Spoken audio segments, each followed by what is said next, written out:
So this is Cosmic DBA, Cosmos DB for SQL Server admin, sort of a 101 level session.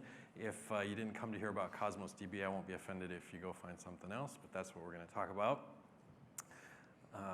As always, please silence your cell phones. I'm surprised in this day and age. You've seen this slide a lot today, but I was actually at like a town hall meeting a couple weeks ago, and like a phone went off every 20 minutes. I didn't think that still happened. So do silence your cell phones. You've seen this slide if you've gone to a session during every time slot. You've seen it several times today. But we are here as part of the PASS organization. And as Ben said before me, this kind of just shows PASS is very large. There's a lot of things going on. There's the virtual chapters. There's local chapters all over the place. If you're not involved with your local chapter, I highly encourage it.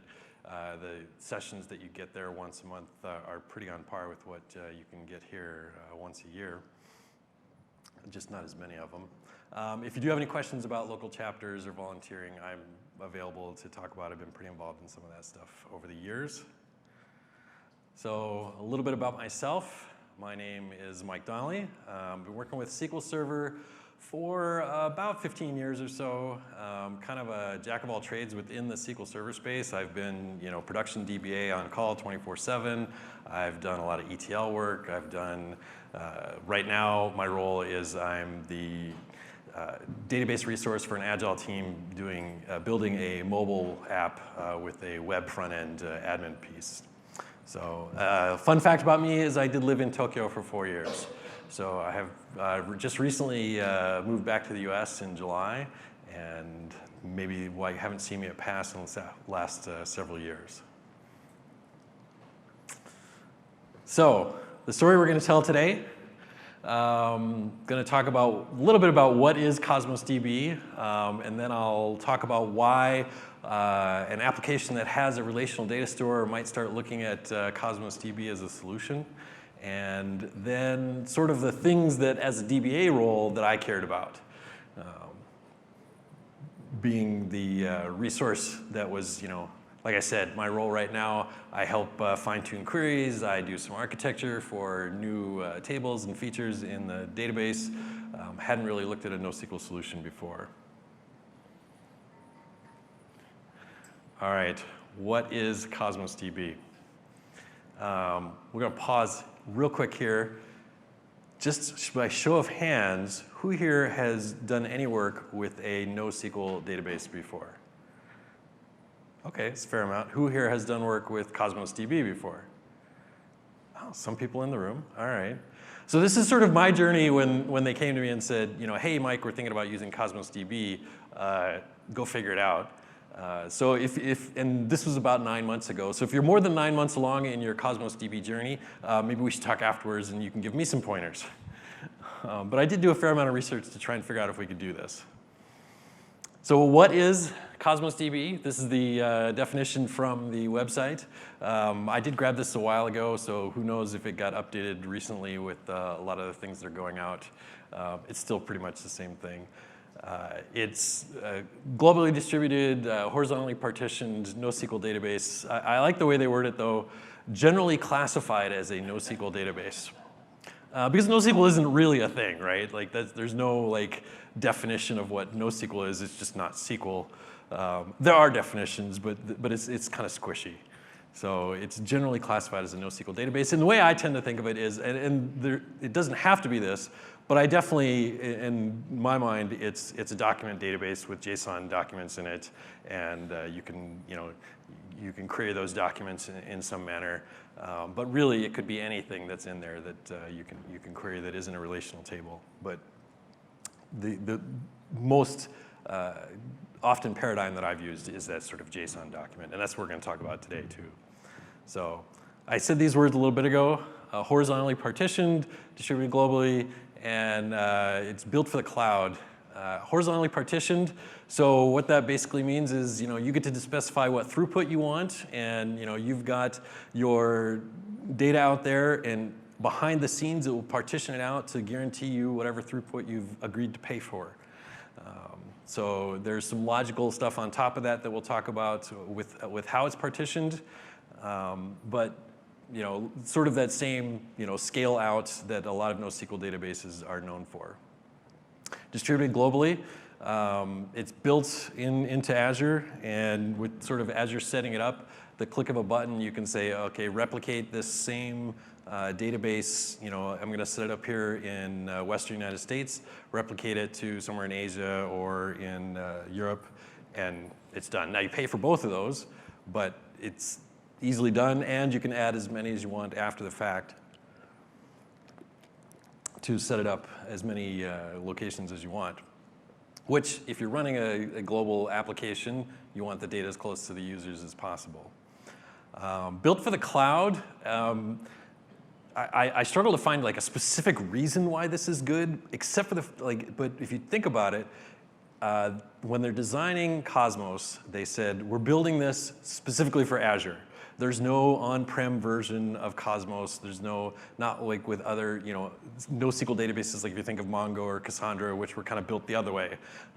They were built for maybe an individual database, and then now that scales up to the cloud. This was built knowing the architecture for Azure was going to be available to it. And I have to believe that that helps. So I sort of jumped the gun and started talking about JSON. If you're familiar with JSON documents, that is sort of the document database that used to be out there. It's similar to MongoDB. It's similar to DynamoDB on AWS. Out of the default API that's supported is the SQL API or Document DB. And underneath the hood of Cosmos, it's really using this atomic record sequence. So everything is stored at the atomic level, sort of this generic data type level of string, Boolean, number, integer rather. And all of these APIs allow you to say, okay, I'm going to store a JSON document, and Cosmos is going to do something under the hood, and it's going to store it in this atomic record sequence. And I don't care, because I just need to look at it as a JSON document and bring it back and forth. So all of these APIs are used with that same storage model of Cosmos DB under the hood. Table API is there if you've ever used the table storage in Azure, and that's sort of, it's almost identical to the functionality, and you can move over if you're using table API to use, or if you're using table storage to use Cosmos with that and gain some of the advantages with Cosmos, like quickly globally distributing and things like that. The MongoDB, that one's, and Cassandra as well, but so Mongo is fairly similar to the SQL API in that it is storing JSON documents. But what it allows you to do is, if you've got an on-prem app that's running MongoDB, you can lift and shift that directly into Cosmos and still run your code as though it's pointed at Mongo. So it will run the same queries. I haven't done it myself, but I have heard some pretty good anecdotal evidence on how well that works. And just being able to take an app that's pointed at Mongo and move it into Cosmos and run it. And I just know people have looked at that because Cosmos is not free, but Mongo's cloud solutions aren't free either. So if you're already in the Microsoft stack, it makes it a little bit easier too. Gremlin on there is for graph database. And again, so that's not like a JSON document or anything. That's a graphs that you're storing, but it still uses that atomic record sequence underneath. If you're familiar with, I think was it Neo4j or something like that, different graph databases, you can use Cosmos for those as well. And the other one, which I think is still in preview, I can't quite say that there, the etcd. Even after all the stuff that was announced, this one's still in preview from what I can tell. Does anybody know what that is, the data structure for? It might be actually, but Kubernetes is what I was thinking of. So yeah, so you can actually store your Kubernetes data inside of Cosmos DB. Which I think is kind of cool. Currently, again, that is only a preview feature. It's not fully ready for play yet. But with the popularity of containers and Kubernetes, I imagine that won't be going away. All right, so kind of defined a little bit what Cosmos DB is. But now to give you a little backstory on why, so the project I'm on started about 2 years ago, and it is, like I said, it's a mobile app. For lack of a better description, it's kind of a glorified to-do app. It's an audit with a bunch of questions that customers use within their different stores. And it was started as a proof of concept. Can we do this sort of thing for the customers of Ecolab? And then they started selling it. So about 10,000 users later, it's not scaling very well, and they start to bring in, so about 9 months ago, they brought in an architect. We had, the director of this division was like, maybe we need to look at starting to re-architect this. And they did bring in an architect who right away saw what we were doing and threw out maybe we should look at Cosmos. And it was hard to disagree with them for a few reasons, even though I'm a relational database guy. Before this talk came up 9 months ago, I hadn't even really looked at Cosmos. But we were doing some things that maybe made Cosmos make sense. One of which was we were spending a lot of CPU serializing and deserializing JSON. To get our data into that relational model, the API would call it up. We'd create this huge JSON document to send back to the mobile app or to send to our web application using JavaScript front end. And just the amount of time. And actually, so there was already, this was sort of like 2.0 we were thinking of doing. What would we do if we could re-architect the whole thing? There was already sort of a 1.5, which was prior to doing this JSON deserialization in the API level, it was happening in the database level inside of SQL Server. And if you've ever tried to do a lot of parsing of JSON inside your database at scale, I don't recommend it. It slowed things down considerably. Moving it back up to the API later, that bought us that year probably and allowed us to scale up to those many users to begin with. But we're starting to look at it. So if we're sending JSON down to the mobile app anyway, why not look at storing the data as JSON? And it might mean we'd have to change the structure of our current documents a little bit, but probably not a whole lot. And maybe even that restructuring could be done in the API level if we're storing Cosmos mostly as, or storing most of our data in Cosmos. Distributed globally, it is a global application.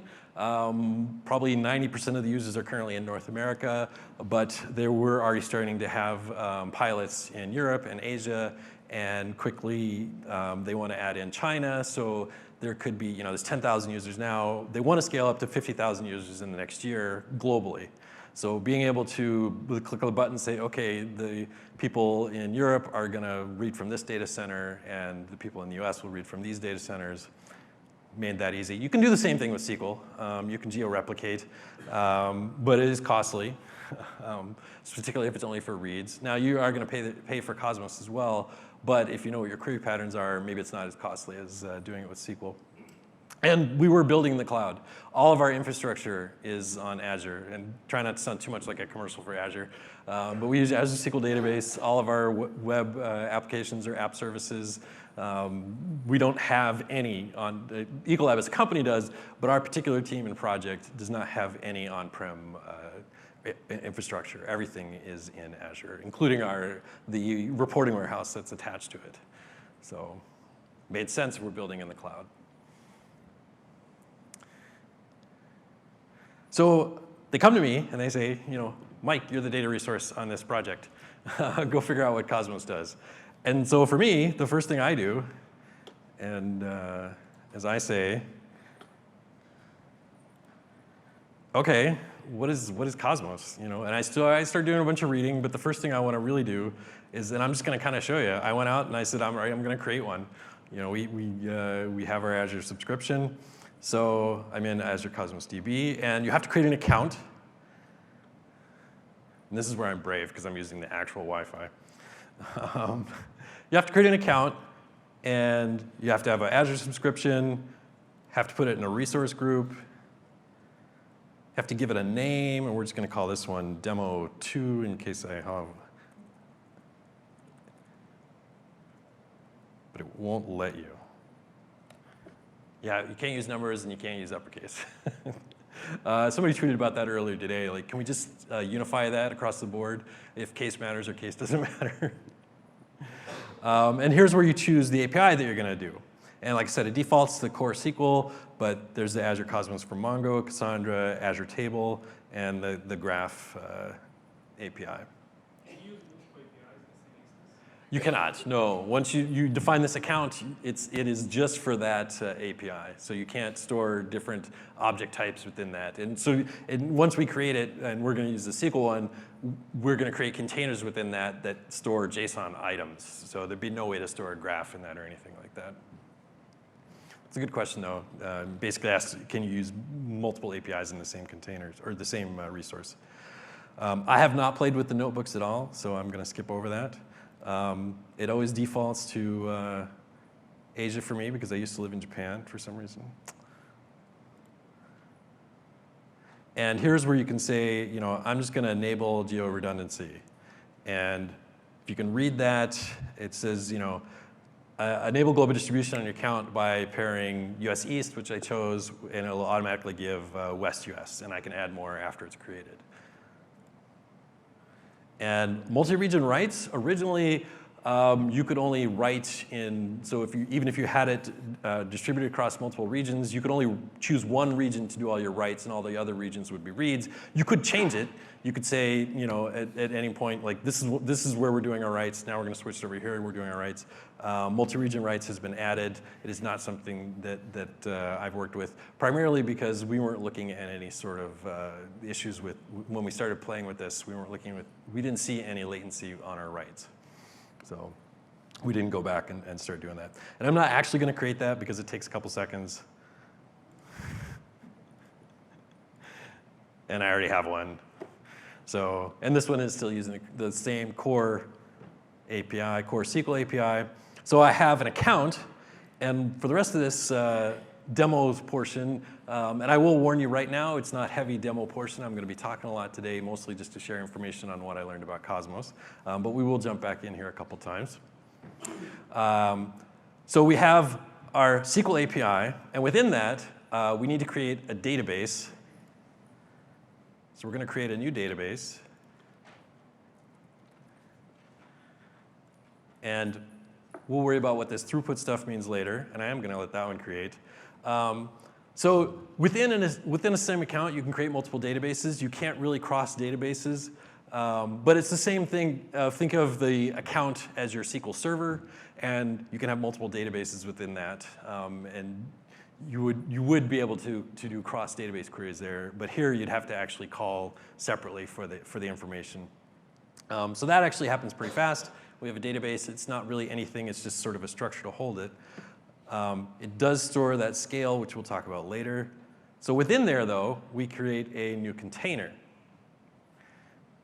And we're going to use our existing database. And we're going to call this container audit.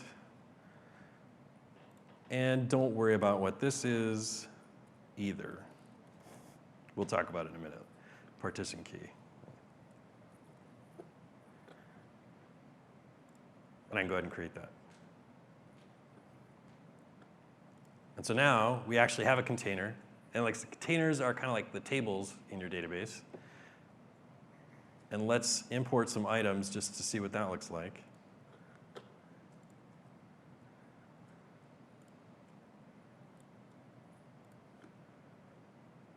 I'm just going to upload a couple JSON documents. Succeeded. Refresh. Or not. And then we have some JSON. So, and for me, that's like, I needed to do that. I needed to see what was it going to look like. What does a Cosmos DB even do? And it's very similar if you've ever worked with DynamoDB or MongoDB. It's a collection of documents. And they don't have to have, those particular ones I showed you have the same schema, but they don't have to have the same schema to exist in the same container. But you do want to have some semblance to what you're storing in there. If you've got a small enough database, somebody was talking about this, the cheap way to do it is no matter what the schema is, just put them all in the same container because you're never going to hit a really high enough throughput to warrant having different containers for each one. But that was not our case here. We wouldn't even be looking at this. So it was a bit of a mind shift. I'm a relational database guy. So I started reading up on things. What was I going to need to know about? The first thing you're going to get into if you do any reading on Cosmos DB at all is what is your partition key going to be? It's very important. You need to pick the right partition key going forward. You can't change it after the fact. The only way to do that is to create a new container and move everything over. Consistency levels. So from a relational world, we're very aware of our consistency that we want. What is the first thing you think of when I say NoSQL database, when the word consistency comes up? Eventually consistent. Somebody out there said it. Exactly. Same here. That's the first thing I think of. Like, well, sure, if you want your data to be eventually consistent, it's fine. And actually, for our purposes, we were kind of OK with that. So otherwise, it would have been more of a concern right from the get-go. But actually, there's some pretty good consistency levels. Indexing is still a thing within Cosmos. It does matter. And request units, which is the thing I sort of glossed over, which measures your throughput. So partitioning. The partition key is very important.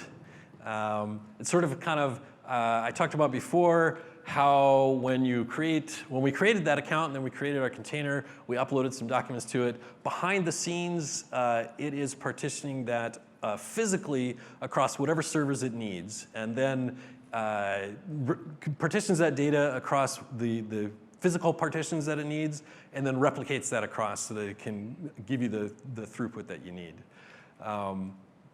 On top of that is this logical partition, which the partition key actually defines. The partition key, in our case, we had this audit app was used in stores all over the world. The store ID, the location ID made sense for us because it was going to be unique for that store. There was, already when we're using it, probably 10,000 different locations, well, maybe 5,000 if we're 10,000 users. We knew that was going to scale easily to 50 or 50,000 users, 50,000 locations, whatever. So it made sense for us. And it was very important in that it was also often the thing that we were querying on, which you want your partition key to be. But it was also distinct in that we've got 2 or 3 users in each store, so we were never going to get any kind of hot partition where all of the queries are going to one location. So knowing that we will only be querying for each store a little bit made it sort of ideal for us to pick that. We had a pretty good idea too what we were getting into because we'd been running the app for a year, so we kind of knew what the data patterns were going to be. There is one catch. There's a 10 gig limit on those logical partitions.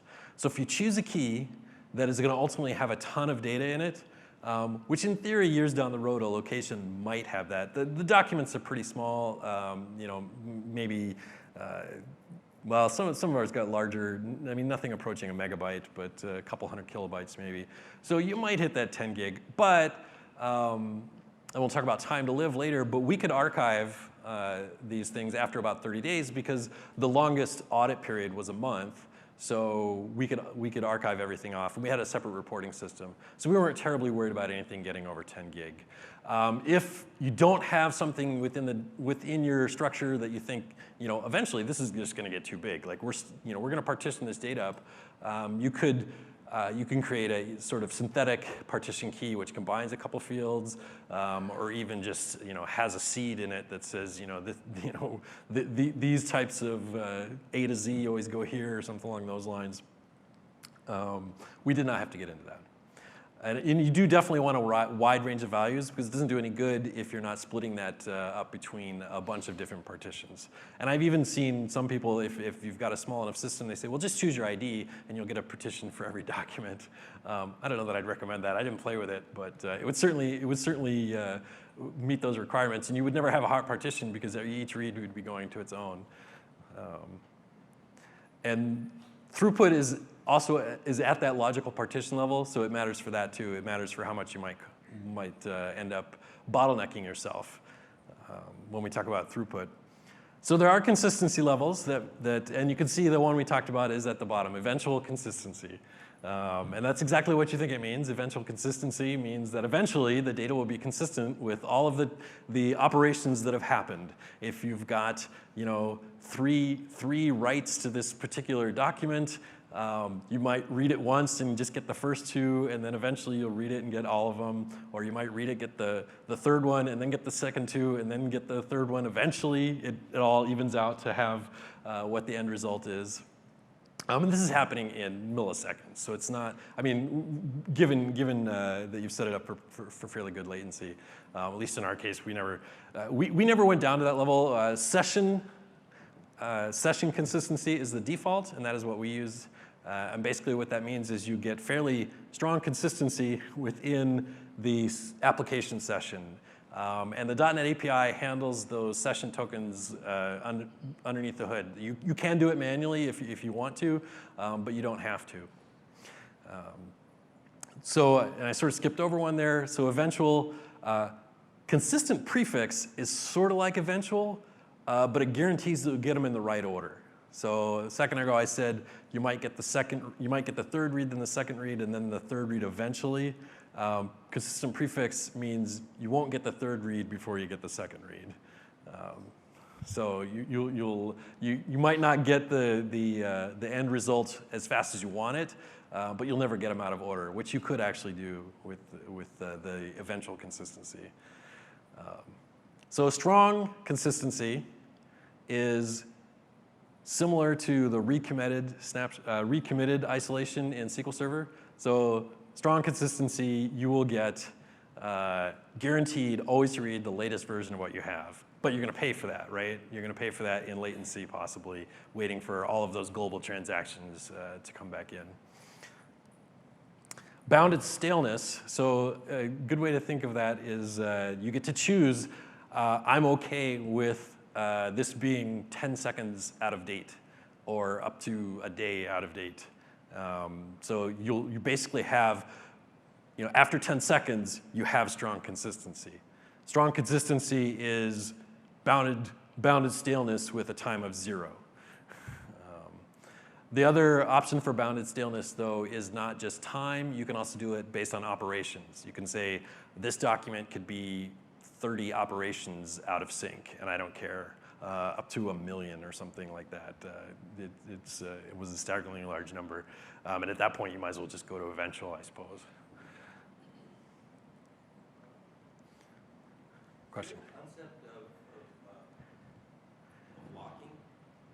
Is there a concept of the question? Like if you demanded strong consistency and essentially 0 millisecond bounded staleness, and an update was committed and then immediately a read, would you be waiting for that sensibly? So the question is there a concept of locking? I don't know that it is called locking, but if you choose the strong consistency, you are definitely going to be waiting. It's not going to allow you to do the read until it catches up with all of the operations. But I don't know that I don't know what the competition for what would I think it's optimistic concurrency, if I'm not mistaken. We didn't run into a lot of concurrency issues or even latency with the amounts of data we were using. So, and you'll learn why later. Indexing does still matter. By default, in the document that you have, every property is indexed.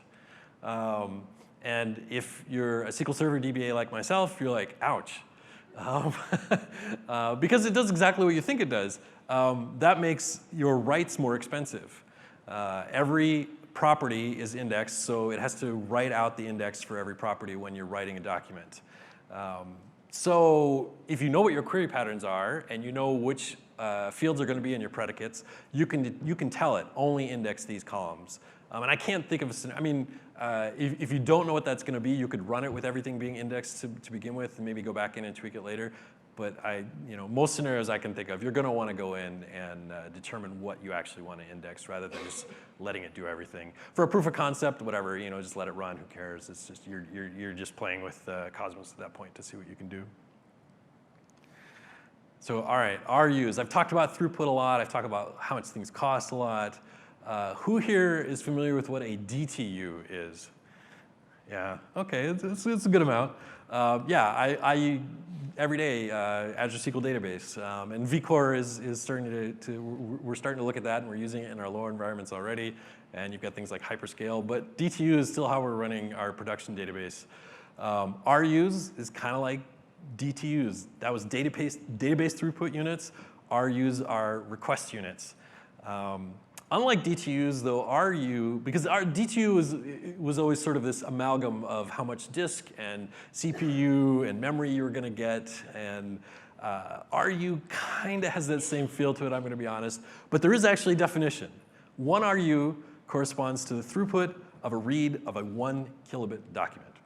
But it doesn't define specifically what a write costs you. I think the back of the napkin calculation is about 1 to 5, somewhere in there. So writes are more expensive than reads in RUs. And also the RUs that's also still how, even though it's not just a read action, but any of the actions, like if you're running a stored procedure behind the scenes or anything that's using CPU, that creates RUs, that spends RUs, so to speak. So it is still a little bit of that squishy, like, we're gonna bill you in RUs and it costs you, what your workload is, essentially. But this RU to 1 kilobyte read is a pretty good way to calculate how it works.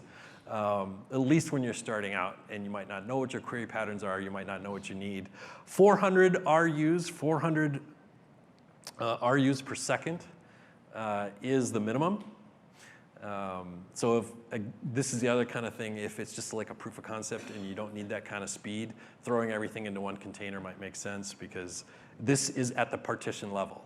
This is at the container. You can specify this for each container. The way we just set it up a second ago was at the database level, so all the containers are going to be 400. And also it's at the partition level within that container. So if you've got, in our case, we had all these locations.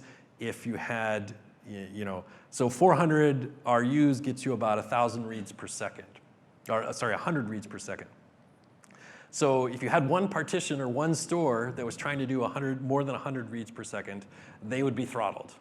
It would say, oh, you've gone over your limit, and it would throw an error back to the .NET API saying, exactly that. You've reached your throughput limit. Please try again. Now they've done some things we'll talk about here to help with that. So, you could up that, and if you had it at 10, and again, that's at the partition. So if another query came as a different partition, it would be fine, because that partition hadn't hit its RU level. And as you can see, so using this calculator, I sort of backed into it. I said, I know 400 is the minimum. What do I put in the calculator to get to 400? And it was 100 reads per second and 50 writes per second, which is about 1 to 2, and I know that doesn't work out as you go up. So it does change a little bit. And again, that is per region, as you can see on that calculator. So the things you have to consider are the item size, because it was reads for a 1 kilobit document, which is not what we had. Our documents, the largest ones were several hundred kilobytes. The smaller ones were like 10 to 20. So you have to consider the size of the items. Indexing, that property count. So if you're letting it index everything, that's going to be more costly. Your writes are going to be more expensive. So you need to go in and look at that. So property count kind of hits you on both sides. It's going to make your document larger, and it is going to make your indexing more costly. And you also need to know what more important probably than those other things is the query pattern and the scripts that you're going to be running. So if you don't know what those are, you're sort of running blind at the beginning. We had the leg up of, like, we'd been running this app for years. So we kind of knew what data we were going to need out of it. So we could tell, like things like making the location ID our partition key and knowing, sort of what that document was going to look like and what we were going to be pulling down and how often even. We made a pretty good guess. We were going to move forward.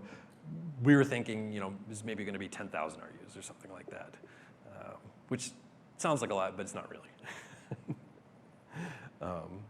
Sorry, not 10,000, 1,000 RPUs. And I stole this quote from Ricardo, I think it's Nipel. He's an architect at Microsoft, and I got it off of a blog post that he'd done about how to figure out what your R's are going to be doing. And it is really kind of more of an art than a science, much like the DTUs, if you're familiar with the Azure SQL database.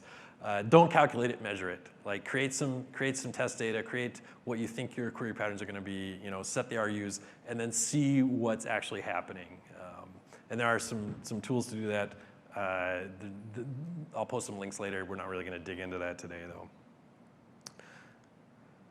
However, this week, some new things were announced. So everything I just set up to now was all you could do until a couple days ago. There's a thing now called AutoPilot, and it is in preview. But what it allows you to do is, you know where I said before you'd get throttled if you went over your RUs for a particular partition? Well, now you can set an AutoPilot maximum. And the formula down there is kind of how it works. So if you want it to be, you're going to set the max at 1,000 RUs. You don't want to pay for more than 1,000, but you're going to let it scale up to 1,000 if it needs it. And it starts at 1/10 of that. So it'll start at 100 RUs. And actually, I need to go play with this a little bit because I don't know if this will also like maybe make you start at 400. My guess is yes. But so if you're running really light loads, you just pay for 1/10 of your max. And then, but you hit something, some location, in our case, one location like, they're having training there that day and 50 people sign in and they're all doing it. It'll scale all the way up to the maximum that we've set. So that's kind of cool, actually. And it makes the pressure on picking that exact right number a lot less. I was excited to see that announcement when it came out.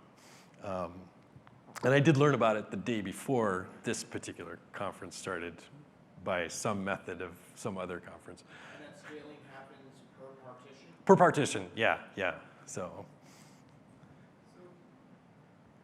with this, yeah. pay for what you use. So you do not pay for what you, with the scaling, that's a good question. So I think it scales and then you're paying that amount when it scales up and then it scales back down. Because it is sort of, you're always paying, like if it's 400 RUs, you're paying for in the old method, you're paying for 400 RUs whether you use them or not. Like that's what you've agreed to pay for is 400 RUs per second. And that's like $25 a month or something like that. Even if you don't run any queries ever or anything, that's just what you're paying for. So that's an interesting question. Literally this came out a couple days ago. I imagine it scales up for 5 minutes to 1,000. For those 5 minutes, it bills you for whatever it was at 1,000, and then scales back down when you don't need it. How the scale down works is something I'd have to dig into. Like, how does it know you're okay again? I take it there's scaling latencies too? That is another good question. The question is there going to be scaling latencies if it's having to do that on the fly? It is something I will have to look into. So. That's the fun of getting new features, right? And it is still in preview, so I imagine a lot of those things will be pretty well documented before it goes into general availability. And I'll have a chance to play with them maybe before then too. The other thing they added was reserved capacity, which is sort of the opposite of AutoPilot and letting it scale up and down automatically, is you can buy a 1 to 3 year, I want to buy 1 million RUs for the next year. Like, I just know I've been running this app on Cosmos. I know we're going to use that. I'm just going to pay ahead for all of that. And, pretty significant discounts. The top one was 65, so that could be like the 3-year, 10 billion, I don't know. but if you're willing to pay ahead for what you know you're going to need, you can save some money. And I think there's some other features in Azure that have this reserve capacity as well. Again, not that I've used them ever. But that one also I think is interesting, particularly for something like Ecolab. Once we were up and running for a while, I could see them definitely looking at that because we would know what our query patterns were going to be pretty well. So those are some fun things that came out a couple days ago. I was up the other night writing a slide. So we're going to kind of jump back in. I did that really quick before, kind of glossing over what everything meant. But let's jump back in real quick here. I'm just going to delete this. And like everything else,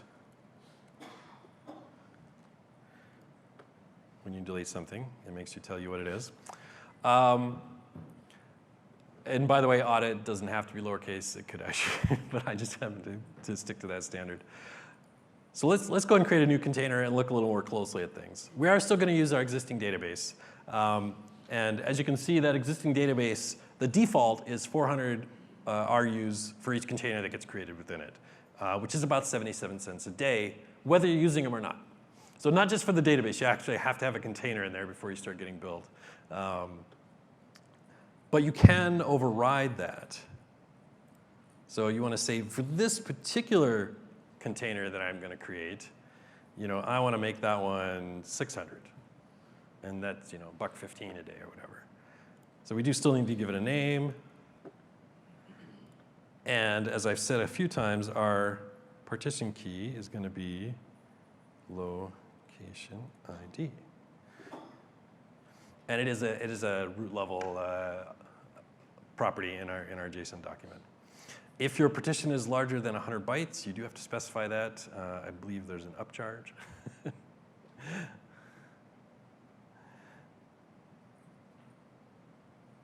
I've never actually played with that either. So I'm going to go ahead and create that though. So now we have our new audit, same as the old one. Let's go ahead and upload some items again. And this time I'm going to do something I said we could do before.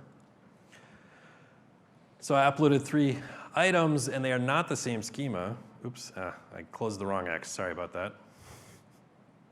That's what I get for doing things live. So we've got our 2, these are sort of our audits, and then we've also got a location. And location also has the same location ID, so the same partition key works, which is kind of nice. And we're going to dig into those more in a little bit. So you can see the settings for this partition. The throughput is 600. Storage capacity is unlimited overall, but still within each partition is going to be 10 gig. And down here, so you can see the partition key it can't be changed. It's grayed out. And then down here we have our indexing policy. And the default included paths is everything. It's going to include everything that we have. And I'm going to go ahead and lead that. You can also see that it very nicely defaults out to exclude the E tag. And the E tag is sort of what Cosmos DB uses to determine if the object has changed at all. That's what it uses for consistency and to determine if there's been any update and how out of date your consistency might be. You also have timestamp that it creates in there default for you, but I think that's more used for time to live. And you can store, it creates an attachments properties where you can mark attachments. You could store a PDF, I think, in here as data, but you'd be better off like linking to that attachment or something like that. And every object in there must have an ID. And I sort of skipped over this before, but within that partition, it hashes your partition key and the ID to quickly grab each individual document.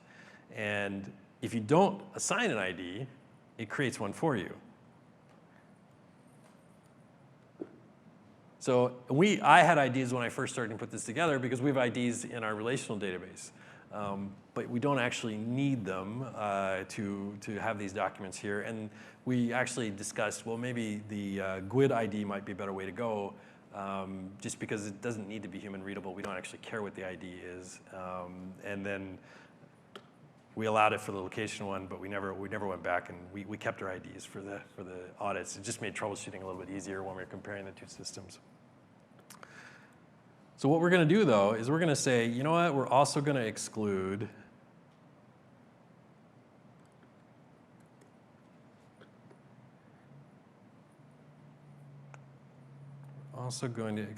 questions from being audited. Because, I mean, questions are going to be different, or not from audit, from being indexed. Questions are going to be different text. Each audit has a bunch of different questions. They're all different text.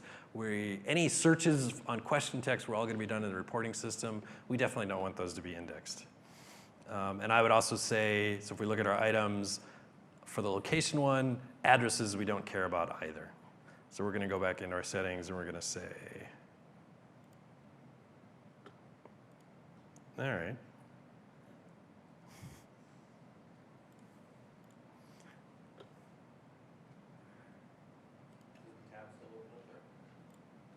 Oh, it aired out. Huh, interesting.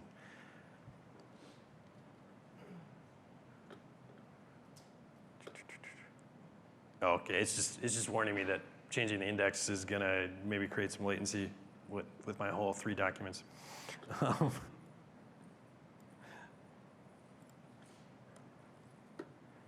And we're also going to get rid of, and obviously the other way to do this would be the excluded path is everything and then only include the ones that you want.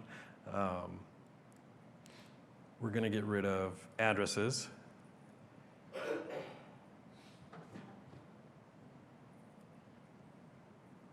And we're also going to get rid of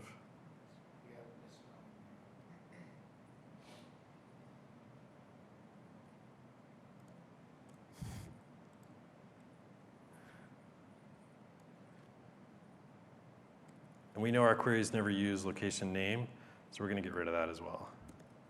And see, since these are arrays, I want everything after, nothing inside the questions, but just location name property. And it still is trying to give me that warning, but I'm not going to worry about that. All right. So then, if we had 10,000 of those in there, it would have taken a little while to re-index everything when I changed that policy. Okay.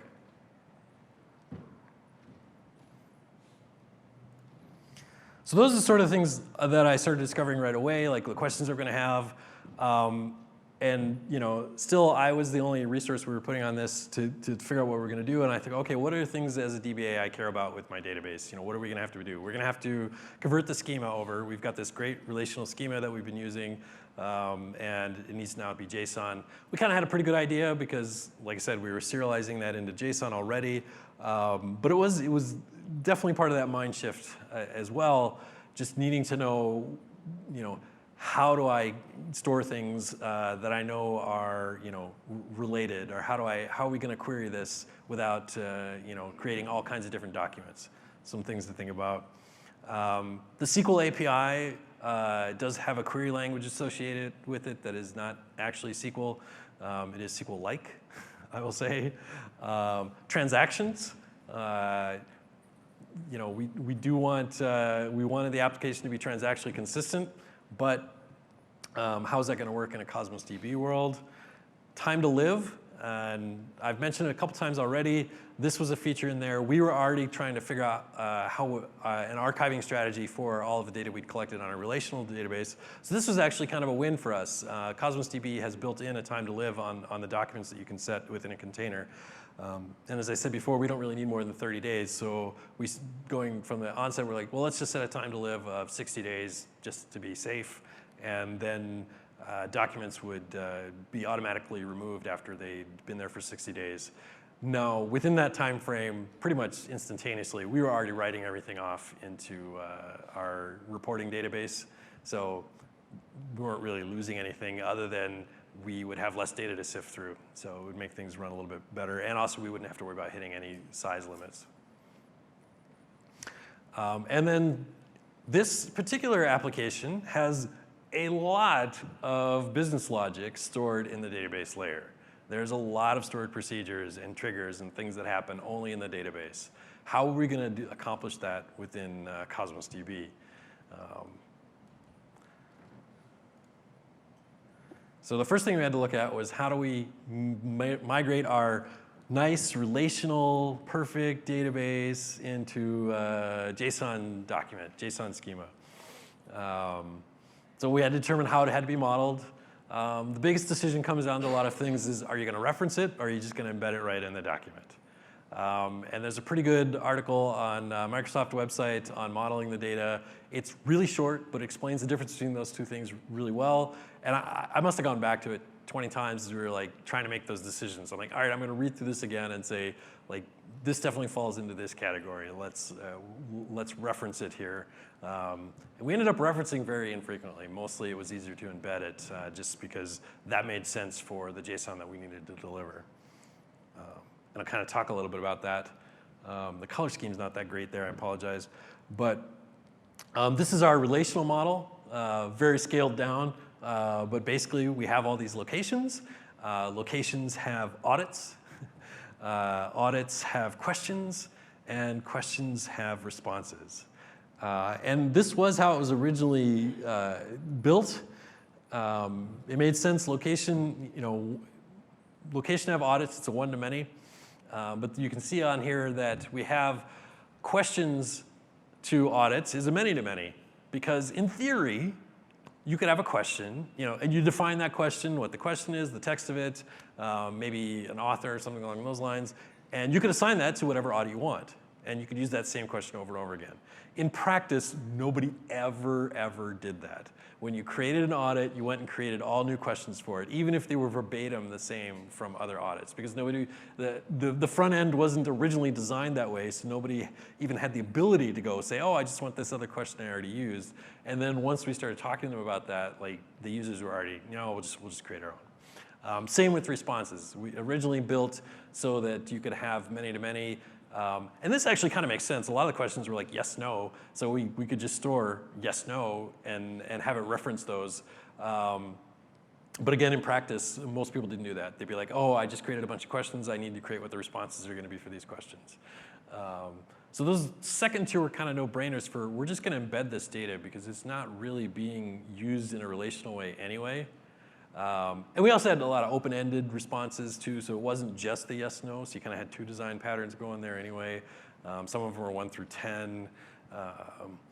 But you could see about half the yes, no, the way things were set up, people had said, went and picked one, and the other half they just said, created a new yes, no, which creates a lot of, yeses and nos. But again, even embedded in the document, we might see those same things. But this is the very stripped down, taking that model we just saw before to this here. We have an ID for our audit, so to speak. Location ID is our one piece of referenced data. And we knew we could get away with that because if you reference a piece of data, what your application has to do is it has to go get that document where location ID is 999 if it wants to know anything about it. But we knew the app, the only time it ever did that was when you opened it up and it would give you the location name. So we're like, sure, once a time it could do that. And that gives us the flexibility to change any of that demographic information tied to that location without having to go back. So if, for some weird reason the location name changed, from Sheraton to Marriott, you could go in and you could change it on the location without having to go back into every document and update those. So that was kind of a no-brainer for referencing. The questions, though, questions is just an array of question objects, and each question object has text, question text, and within that, an array of responses. The questions for each individual audit were almost always a little bit different, so embedding those in, and also that was the core of what the app needed to get. And you might think of it just going to get it once, but what was really happening was there was a complex scheduling system behind the scenes that said the app would call up and say, it's 5 o'clock in Washington, what are my audits right now? And it would go grab whatever it needed. So it might be grabbing, you've got to do 10 of these in the next 24 hours, and it would just bring down the copies of what it needed. Or it would bring down one and a property that says do 10 of these. But embedding those questions in there just made a lot of sense because that was always what they were bringing down. Every time they open the app, they're going to bring down this. So to have it say, okay, now go get the 3 questions that you need to those objects, that was never going to work. Kind of a no-brainer. And this is stripped down. There was a lot of other things that we had to figure out how we were going to do in this. But for the purposes of today, those are sort of the big ones. Like, what are we going to embed? What are we going to reference? Almost every time for the speed that we needed. And the whole reason we started looking at Cosmos to begin with is we wound up embedding most of it. Because you weren't going to go back and say, we're going to change this question. If you did, that would be for future audits. It's not like you're going to go back in the past and change what had happened. So it would only be on that one audit anyway. So if you haven't heard me say a few things along the way, this is where I confess to you. So this is about 9 months ago. We brought in this architect, and the director of our division was really gung-ho on this. We still are experiencing some scaling issues, but the architect left after about 3 months, and the director left shortly thereafter, and this project was shelved. So I got to do a lot of fun investigation on how Cosmos DB works, but we're not using it. There's been recently some more discussions on maybe creating some sort of hybrid solution where we can get rid of all this, turn it into JSON, send it down, turn it back. Maybe that piece of it, we can figure out a really easy way to store those as JSON documents without disrupting the relational database as we have it, which is used for a lot of back-end stuff. And maybe even create a back-end system to create the Cosmos records so that they're not being created on the fly, right? Which is what they are right now. We create a JSON document on the fly when it asks for it. But yeah, so up until now, that's about how far we got. We spent the time and said, okay, what is our model going to look like? And we had a good model for what the 4 or so documents that we were going to have. And then we moved on to other things. And we've done some things, and basically, the emphasis was put on, okay, let's take what we have and let's make it more scalable. And we've done some things at the database level. We've done a lot of things at the API level to help with that. And we probably bought ourselves, in my opinion, we probably bought ourselves another year, maybe even 2, just with some of the tweaks that we've done. But if it continues to scale, I mean, it could be 100,000 users in a couple of years. We'll have to look at some other things. There's other things we can do in the SQL world too. But when this architecture was proposed, it seemed like it might buy us a lot. So we'll probably revisit it at some point. My guess is we're going to end up with something, a hybrid solution, to stop creating all that JSON on the fly. And I only say that so that that's kind of where we stopped. And I did learn some more things, but I haven't used a lot of this in production. So, for instance, the SQL API, I did play with it a little bit, but we never really needed it in for anything. And this might be a good time to point out, too, that if you go in and you start doing the research on Cosmos as a data professional, most of the stuff you're going to find is aimed at a .NET developer, somebody who's writing an application and can just create all this Cosmos stuff without even thinking about it. Just like, and it was kind of unique that they brought in, like we want a data resource on this. We want to know what we have to think about from a data perspective versus, well, we're just going to create a proof of concept and, the Cosmos.NET API will just create all the objects we need behind the scenes and we don't need to worry about it. So I did appreciate that. But a lot of the documentation and stuff out there is directed at that viewpoint. You're maybe a full stack developer even, or a .NET developer. And that's kind of one of the beauties of it too. It's pretty easy to use. If you've got a small enough project, you probably don't need a data resource worried about your Cosmos DB. It'll work pretty well behind the scenes and you won't have to worry about it. So using the SQL API, I think even, your queries, so to speak, that you're running through your .NET API framework are not going to be that complex. It's going to be grabbing documents with simple where clause and things like that. From what I've seen, you can on the back end use a lot of JavaScript, which we'll talk about in a minute, to do some complex things. But again, we didn't get to the point where we needed to play with that either. So you can do some basic queries. You can do a select. You can do a select where. You can do the bottom one there, which is sort of an embedded. Which is where you can kind of tell it's not really SQL because you're drilling down into the different objects. And this one actually is kind of cool. They just added. You can now do a group by and do counts, sums, min, max, average, which the last time I did this presentation, somebody asked me that exact question. Well, can you do any aggregates? And they're like, no, you couldn't. And they were like, oh, well, then that won't work for us because all of our queries have some sort of aggregate in it. And maybe Cosmos wasn't for them to begin with because of that. But so this is kind of cool. You can take this into account when you're doing some sort of paging maybe, which before had to kind of be done on the back end through JavaScript again. But just the fact that they're adding things in like this, I think means this SQL-like language will get stronger and stronger and more. So what I wanted it to be was a place where like, okay, great. I got, just like in SQL, I pop up, the window and I can type and investigate. People ask me a question, how do I get this data out? Well, let me go find out where the data is.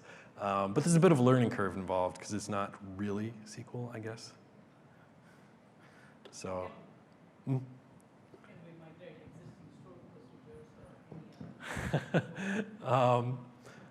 That's a good question. The question is, how can we migrate any existing stored procedures and things like that? And the short answer is you can't. Everything would have to be rewritten into JavaScript or just put into the code itself into your application code. So we still got about 15 minutes, so I'm going to do this. Let's go ahead and look at how those queries work. So I can do a new SQL query. And you have to alias everything. I'm just going to change the C. It doesn't matter what you call it, but you have to call it something. But they're not really tables, so they don't really have names. So if I say select everything, it brings back, I've got 3 documents out there. It brings back 3 documents, each as its own object. And I can even say select star from A where a.id equals 1.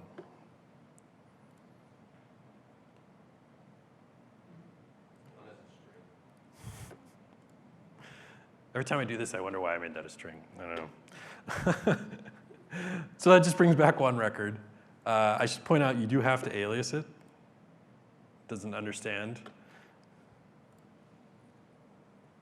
And just like anything else, you could bring back just one particular, let's just bring back questions. And again, you do have to alias it. So that just brings back questions. And now let's get rid of the where so we can kind of see. So it still brings back 3 objects, and it brings back the questions from each object. But what if you really just wanted a list of all the questions that were available? So that one gets a little trickier.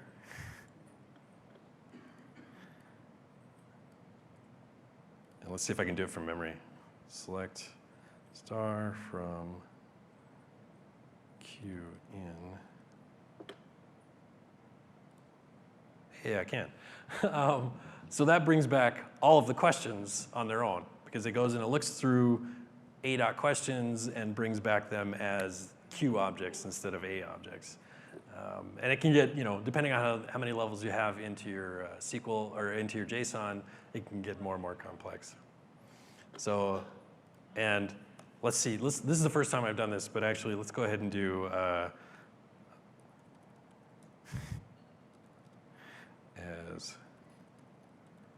since I know this one will actually, I have document types. That's how we tell our audits from our locations.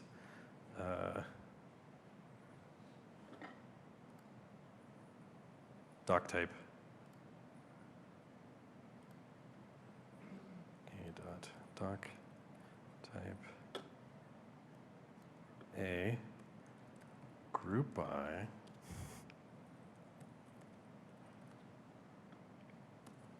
and it is case sensitive, and it also is spelling sensitive.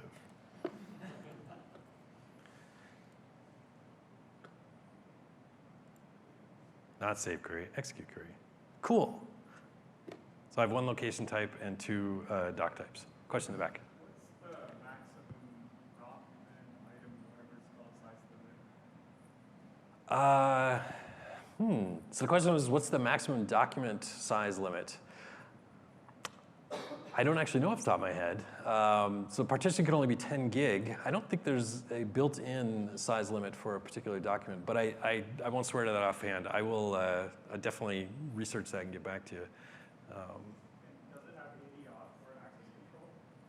Say that again? Does it have AD authentication or any sort of access control? So you can have access control to accessing it through the portal for sure. You can just limit, not at like the query level, but you could limit access to that resource, and they wouldn't be able to see that the container or the Cosmos account is even there. How does the API access? So the API, there's a whole separate .NET API through that. I actually don't know how security would be automatically implemented there. It's a good question. Again, so that you're right though. It would be at the API level. You'd have to have something that says, are you a member of this group, and then just not run the query, right? And you'd have to authenticate that somewhere. I know SQL queries, we don't use, SQL logins for that. We're using Active Directory logins. So, and again at the API level. So you do select from A, is because there's only one document in this container? So the container is basically A, right? So I could call it whatever I want as long as I'm consistent. I could even call it audit. But when you're making the query, it's the query within that container. So I mean, there is only one table, so to speak, for these queries. You can't have cross-container queries.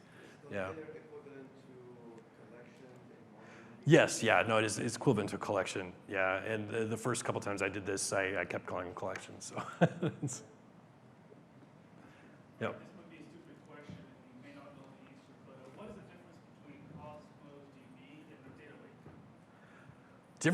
What is the difference between Cosmos DB and a data lake? You're right in that I don't have a quick answer for that, other than that data lake is a place where you can put any different types of unstructured data. It doesn't have to, and you're not necessarily planning to query it through an application like this, right? You're going to have something that's, you know, A data lake does not need to be JSON. yeah, exactly. So any type of unstructured. So and in theory, this doesn't. There's other types of data formats you could put in here, but data lake could just be like a text document, right? Like you've got different ways to calculate that or aggregate that. This is very similar. The SQL API, the question is it similar to DynamoDB? And yeah, the SQL API is similar to DynamoDB, particularly if you've ever gone into AWS and used their front-end tool to query it. So we have a, oh yeah. This could be other things, but is it typically JSON? I mean, that is what the use case is. That is certainly our use case. I think there are people using the Graph API, and as well as the Cassandra API, but I mean that's more of a replacement for Cassandra than a new use case. But yeah, excellent. What can you think of where you would use the default, which is everything is indexed, as opposed to targeted to your needs? I'm trying to find a scenario in which indexing everything would be up. So the question is, what's the scenario where indexing everything would be the way to go, if I understood correctly? And yeah, I struggle with that one too. I think for like a POC or something or even like a greenfield application where you don't know what your query patterns are going to be, it's an easy way to have things up and running. And again, sort of from that full stack developer's perspective where, I don't really care if there's a database, you can create the container and everything through the .NET API and have it up and running, and you've got something to run with. And until it doesn't start to scale, it's probably fine, right? To semi-answer that, I think what I've heard is that if you have a large Cosmos DB and then you decide you want to add an index, you can get partial responses back until that index is fully created. Sure. So that's a big deal. You can't not do that. That's a pretty good, yeah. So what she's saying is that if you go in and you strip out all of the indexes and you've got a fairly large container, fairly large amount of documents, and you say, you know what, our query patterns indicate that we need to add this other column to be indexed, while that's building, you could run into some issues where you're only getting partial responses. So, which could be quite some time if you've got a significant amount of data in there. So, this is great. Good questions. Let's see, we got a little bit of time. Yeah. I think when you have everything indexed, queries are more expensive in terms of RE. Correct, yeah. Well, I mean, so if you're using the index, the response is going to be quicker, so that might buy you something. But yeah, your writes are going to be more expensive. So you need more RUs for the same work? For the writes, yeah. When you're writing data, it would be more RUs for the same document if you're indexing everything versus just a few things. So we do have a few minutes left. I'll cover this one pretty quick. So there is, technically, Cosmos does have ACID transactions within a partition for a single document. So if you're doing a save or delete on a particular document, that is an ACID transaction.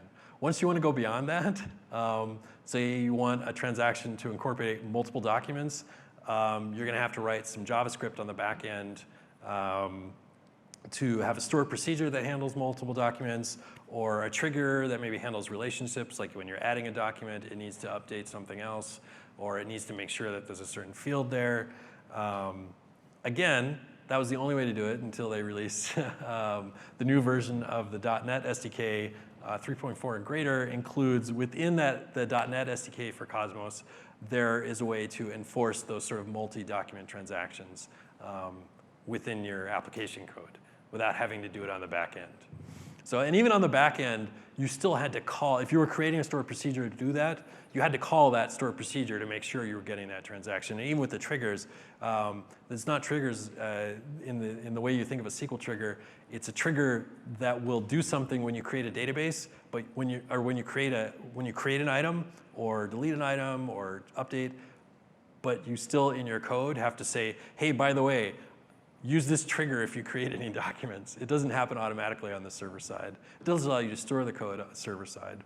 I think, particularly with seeing this new SDK come out with the ability to do some of those things, that we might see more and more things done on the application side, or at least possible to do on the application side without having to do this JavaScript on the back end. And just real quick, here's some examples of what that would be looked. So this is the JavaScript trigger that validates that a location ID exists, because we found out that even if location ID is a partition key, it doesn't have to be in the document. So having something like this, and again, in the code, you still have to say, I'm about to create a document, please use this trigger. So you could also just embed in your code, make sure I've got location ID. But this is sort of a simple example of a bunch of things we wanted to check for when documents were being created. And this is not even from our example. It's just when you go out and read about stored procs and creating JavaScript stored procs, this is an example out on the Microsoft website. And I kind of threw it in here, mostly just to show what the learning curve is on something like this. We never got into this, so I mean, I do like learning new things, and I know enough JavaScript to be a little bit dangerous. The SQL stuff is really just, all of those SQL queries that we're running are really just callback functions for a filter on an array or a JSON object. So, but having to go in and learn a completely new sort of library and things on how this would have been a learning curve for me. Might have been fun, but we never got into writing any stored procedures. So the question earlier, how could you change all of this server-side code? It would be a huge project if we ended up actually changing our server-side code. What it probably would have been was a good opportunity for us to go in and not have it be business logic in the database. So we do have a couple minutes left. There's been a lot of great questions, some things I'm going to have to look up. And do want to point out a couple of things. The Azure Cosmos DB Twitter handle, the people who work on this product at Microsoft are super passionate about it. If you throw out a question, you'll most likely get a response back right away. They want to know who's using it, what use cases you're using it for. And the other, if you download the slides, you can get this link on there too. The other link on there is the Microsoft team. They went and put all of these cosmic notes, and let's see if I can open it up here. Oh no, because I got to kill the presentation first.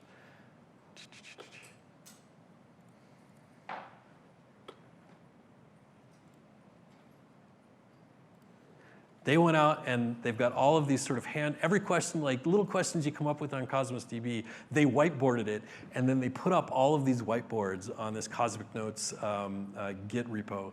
And it is pretty cool. Most of the questions that came up during what we were looking at, this didn't exist till about halfway through. But once they started tweeting about these as we were researching things, and it was a lot of fun to go out and look at them, and just sort of it gives you a synopsis of like, okay, what is an RU? And there's a page on that. So, and I guess I have to finish this because they'll yell at me if I don't. Do the session evaluations, please. I am looking for more feedback, on how this could go better. I think I have some ideas. And thank you very much. I have some business cards up here if you have any questions on